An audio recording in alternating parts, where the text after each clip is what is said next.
things where, again, the people that's in the street don't speak the same language as the people that's not on the street, and so the language barrier can change, can tear you up. I mean, you can be a good person, go across the border to Mexico, and because you can't speak the language, you can't thrive.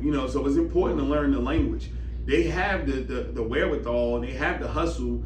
They're willing to take a chance. I mean, they're taking life chances, penitentiary chances. So they're not afraid of that.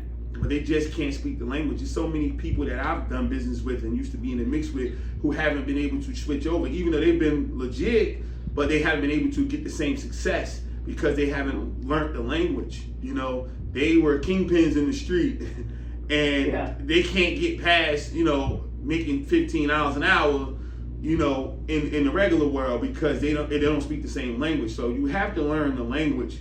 And it's hard for a person, especially if they're really from the street. It's hard because it's a whole lot more cutthroat outside of the street. And people don't want to hear that, but it's the truth. Stuff that people do in the regular world will get them killed in the street. And they do it with impunity. So people from the street that's really from, especially a generation, I'm in my early 40s, so I come from a different generation. You just wouldn't cross certain lines that people cross now, and it was tough, going into church.